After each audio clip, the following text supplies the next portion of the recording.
Hello there folks, I'm Dan Brown from a sortofinterestinglife.com and you're joining me out here on the Montgomery Canal today with good old Narrowboat Tilly to our side, and today I would like you to join me as we pass through that lock in the background. The first thing we're going to do before we even think of heading into the lock is raise our fenders to give us a little bit more breathing room when we head into the narrow lock. Over the past years I've been wedged in several different locks with Tilly, and as they're narrow to begin with, as the years pass and the walls warp, there are many very tight locks indeed. We've also got Tilly tied nice and securely to the side so that she doesn't drift off as I start to fill the lock in just a moment, and obviously with a lot of moving water that can make your boat shift a little bit from where you left it if she's not tied securely. What we are looking at here is the sill, and this is something that it is absolutely vital to be well aware of. As you can see, it sticks well out of the water when the lock water is on its lowest level,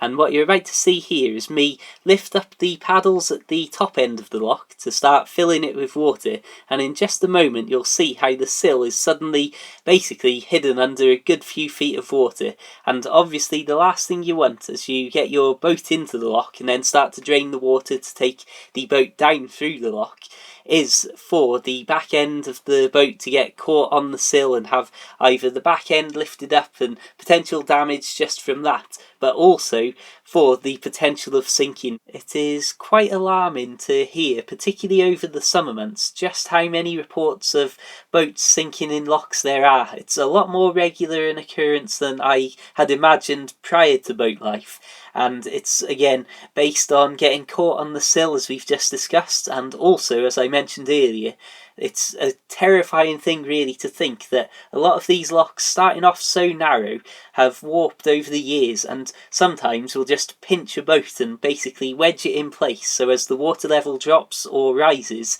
it's just held there, which as you can imagine very rarely ends well. You've just seen me open up the lock gate there very slowly. Like I say, they're big old heavy things and do everything safely and sensibly rather than speedily, and you're also about to see me extremely slowly fetch Tilly into the lock itself. And this is a good point to mention that material cover over the front of Tilly's bow there, which behind that there are a set of double doors on the front of the boat, and if you're heading through a lock then you'll probably want, well, I would definitely advise you to close up any front doors that you have, because if there is any incident where water starts leaking through the gates and pouring into the bow of the boat, the last thing you want is for it to then just be able to easily go straight in through front doors of a boat and then obviously start to sink the boat that way. Again, there's so many little safety tips like that I'm trying to just throw in things as I go here. We've also got the rope on the top of Tilly there, easily at hand, because I'm doing this on my own, so I can't do everything quite in the way that you would do it with a crew of even just with one extra person here. You may also notice on this particular lock we've got that rather handy bridge on the end here, which not only is it a very convenient and safe way to get from side to side of the lock, but it also has an additional safety bonus which we'll talk about in just a second. Now though, you're seeing me raise one of the paddles only about halfway to start draining the water out of the lock, and the reason that I only lift one paddle halfway to start with at least is because I then, being on my own, have to go back and hold on to the rope that you saw on top of Tilly for easy access earlier to make sure that the rush of water coming out of the lock doesn't start to make it bang into the front gates or drift back onto the sill. And again, it's all about being slow, it's being sensible, and I would rather take 25 minutes to half an hour to do a lock and do it safely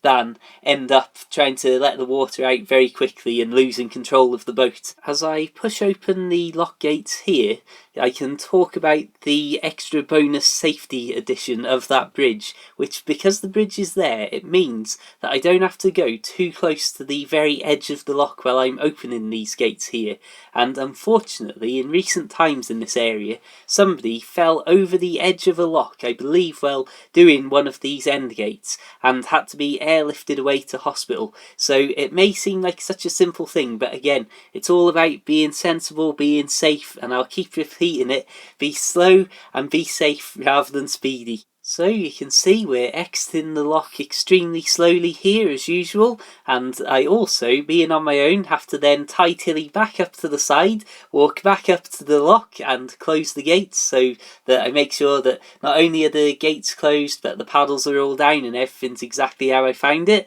ready for the next people. And you can see as we have a look back that that is our successful passage through a lock. Took about 25 to 30 minutes, I think, on this occasion. I know that I had 20 minutes of footage and didn't record everything by any stretch of the imagination. So I'll say, I hope that you've enjoyed this look at me travelling through a lock on my own. Hope that it's been useful or helpful or given you a few things to think about, certainly in terms of safety after recent events, like I say. But until the next time, check out my other videos for loads more boat life. Feel free to like the Facebook page or add me on Facebook, and if you really want to support me, please do consider checking out my short boat life books available for the Kindle. Search Amazon for The Narrowboat Lad or find links to everything just mentioned and an awful lot more in the description below. Until the next time, keep it boat worthy, have a fantastic day, and of course, farewell.